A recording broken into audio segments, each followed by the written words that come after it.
ఈరోజు యావత్ తెలంగాణలో ఉన్న రైతాంగం పెద్ద ఎత్తున హర్షం వ్యక్తం చేస్తూ ఉన్నారు.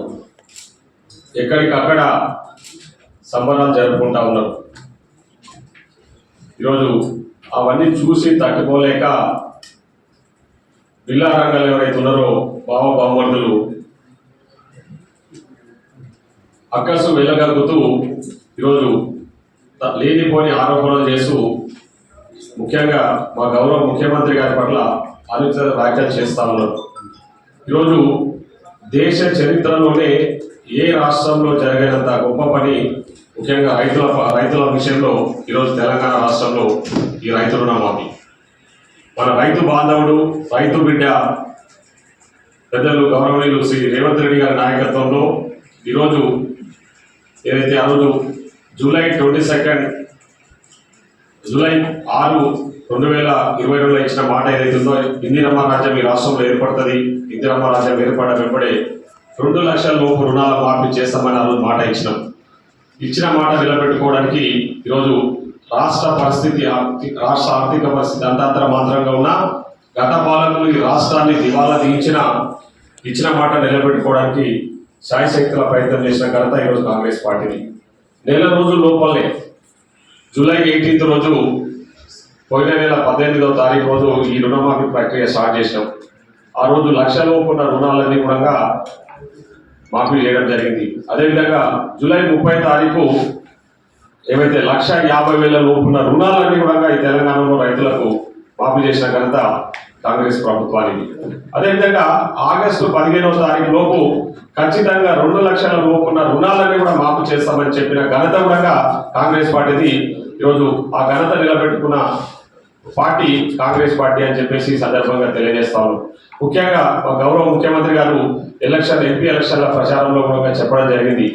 ఆ రోజు మేము ఆగస్టు 15వ తారీఖు లోపు ఖచ్చితంగా 2 లక్షల లోపు ఉన్న రుణాలన్నీ కూడా మాఫీ చేసి ఈ తెలంగాణ రైతాంగాన్ని రుణవిముక్తులను చేస్తామని చెప్పేసి చెప్పడం జరిగింది. చెప్పిన ప్రకారమే ఈరోజు ఒక మాట నిలబెట్టుకున్న ముఖ్యమంత్రి శ్రీ రేవంత్ రెడ్డి గారి పట్ల ఈరోజు బీఆర్ఎస్ పార్టీ నాయకులు అనుచిత వ్యాఖ్యలు చేస్తూ ఉన్నారు. ముఖ్యంగా హరీష్ రావు గారు మీరు మాట్లాడే తీరు ఏ విధంగా ఉందంటే, మిమ్మల్ని ఆల్రెడీ మన జరిగిన అసెంబ్లీ ఎలక్షన్లలో కానీ అదేవిధంగా జరిగిన పార్లమెంట్ ఎన్నికలలో ప్రజలు మీకు పూర్తి స్థాయిలో బుద్ధి చెప్పినా కూడా ఇంకా అంటే అదే అహంకార భావంతో అదే అహంకార ధోరణితో మీరు వ్యవహరిస్తున్న తీరును ప్రజలందరూ కూడా గమనిస్తూ ఉన్నారు.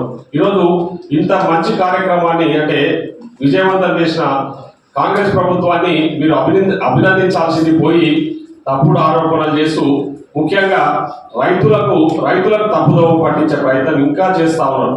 ఇప్పటికే మీ మాయ మాటలు చెప్పి ప్రజలు నమ్మి మీకు 2 సార్లు అవకాశం ఇస్తే ఈ రాష్ట్రాన్ని ఆర్థికంగా కొల్లగొట్టేసి మొత్తం ఎక్కడికక్కడ దోచుకున్న దొరలు మీరు.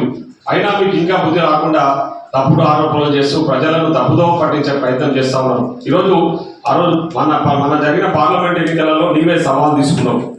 ముఖ్యమంత్రి గారు క్లియర్గా చెప్పారు, ఆగస్టు 15వ తారీఖు లోపు మేము రుణమాఫీ చేస్తాం, నీవు రాజీనామా సిద్ధమని అడిగితే నేను రాజీనామా చేస్తాను, మీరు రుణమాఫీ చేయండి చూద్దామని చెప్పిన వ్యక్తివి. మరి ఈరోజు మేము ఈరోజు రుణమాఫీ చేసినాం. ఆగస్టు 15వ తారీఖు లోపు ఇచ్చిన మాట నిలబెట్టుకున్నారు మా గౌరవ ముఖ్యమంత్రి గారు. కానీ నీవు ఇచ్చిన మాట నిలబెట్టుకోకుండా మళ్ళా ప్రజలను తప్పుదోవ పట్టించే ప్రయత్నం చేస్తున్నారు. ఏ మాత్రం నేను ఈరోజు పత్రికా సమావేశం ద్వారా మిమ్మల్ని హరీష్ రావు గారిని నేను అడుగుతా ఉన్నా, మీకు ఏ మాత్రం సిగ్గు లజ్జ ఉంటే తక్షణమే మీ ఎమ్మెల్యే పదవికి రాజీనామా చేయాలి. ఎందుకంటే మీకు ఏ మాత్రం సిగ్గు లజ్జ ఉన్నా మీ ఎమ్మెల్యే పదవికి రాజీనామా చేసి ప్రజాక్షేత్రంలోకి వచ్చి అప్పుడు ప్రజల తరఫున ఏమైనా ఉంటే పోరాటం చేయాలి. కానీ ఈరోజు మేము చేసిన మంచి పనిని తప్పుపట్టి మళ్ళా దాన్ని తప్పుదోవ పట్టించే ప్రయత్నం ఈరోజు చేస్తా ఉన్నాం. ఇది మంచి పద్ధతి కాదు అని చెప్పేసి మీకు ఈ సందర్భంగా తెలియజేస్తున్నాం. మీరు ఇదే కాదు, అసెంబ్లీలో కానీ బయట కానీ ఎప్పుడు ఏదో రకంగా తప్పుడు ప్రచారం చేస్తూ ప్రజలను ఇంకా తప్పుదోవ పట్టించే ప్రయత్నం ఇంకా చేస్తా ఉన్నారు మీరు కానీ మీరు బావమర్ది కేటీఆర్ గారు. కానీ అది మంచి పద్ధతి కాదు అని చెప్పేసి ఈ సందర్భంగా తెలియదు. మీకు ఏ మాత్రం మీకు నేను ఈరోజు చెప్తా ఉన్నా, మీకు ప్రజాస్వామ్యం పట్ల ఏ మాత్రం గౌరవం లేని వ్యక్తులు మీరు మాట్లాడిన భాష మీరు మాజీ ముఖ్యమంత్రి మీ మామగారు మాట్లాడిన భాష ప్రజలకు తెలియదా? ఈరోజు ప్రజాస్వామ్యంలో విలువలు లేకుండా రాజకీయాలు చేసే వ్యక్తులు మీ కేసీఆర్, మీ మామ కేసీఆర్ గారు, మీరు హరీష్ రావు గారు, కేటీఆర్ గారు. ఏ మాత్రం విలువలు లేకుండా ప్రజాస్వామ్యంలో రాజకీయాలు చేసిన వ్యక్తులు మీరు. ఈరోజు భాష గురించి మీరు మాట్లాడుతూ ఉన్నారు కదా, మా ముఖ్యమంత్రి గారి పట్ల అనుచిత వ్యాఖ్యలు చేస్తున్నారు కదా. మరి మీరు గత 10 సంవత్సరాలుగా చేసిన పని ఏంది? గత 10 సంవత్సరాలుగా మీ కింద ఉన్న మంత్రులను, మీ ఎమ్మెల్యేలను బానిసలుగా చూసి కనీసం వాళ్ళకి అసెంబ్లీలో మాట్లాడే అవకాశం లేని వ్యక్తులు ఈ రోజు మీరు ప్రజాస్వామ్యం గురించి మాట్లాడుతూ ఉన్నారు, ప్రజల గురించి మాట్లాడుతూ ఉన్నారు.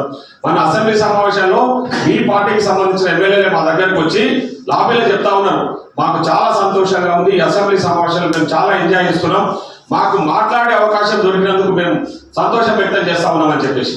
అంటే ఒకసారి ఆలోచన చేయండి, గత ప్రభుత్వంలో మీ పార్టీలో ఉన్న ఎమ్మెల్యేలకు, మంత్రులకు అవకాశం ఇవ్వకుండా మీరే పూర్తిగా అవకాశాన్ని ఉపయోగించుకున్న వ్యక్తులు ఈరోజు ప్రజాస్వామ్యం గురించి, ప్రజల గురించి మాట్లాడుతూ ఉన్నారు.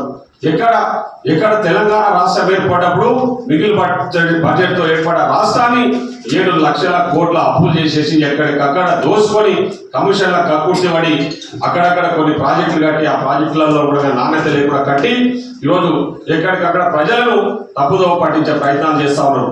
మీరు కొందరు మీ దగ్గర ఉన్న ఎమ్మెల్యేలు వాళ్ళ స్వంత లబ్ధి కోసము ఏదో అడవులుగా మాట్లాడే ప్రయత్నం రోజు ముఖ్యమంత్రి గారిని విమర్శించే ప్రయత్నం చేస్తా ఉన్నారు. ఈ మీలాగా ఏదో అంటే పైరవీలతోనో తండ్రిని అడ్డం పెట్టుకోనో పదవులు తెచ్చుకున్న వ్యక్తి కాదు మా గౌరవ ముఖ్యమంత్రి గారు. కష్టపడి ఈ స్థాయికి వచ్చింది. ఈరోజు ఒక రైతు బిడ్డగా రైతుల బాధ ఏదో తెలిసిన వ్యక్తి మా గౌరవ ముఖ్యమంత్రి గారు, అదేవిధంగా మా గౌరవ డిప్యూటీ సీఎం గారు బట్టి విక్రమార్క గారు.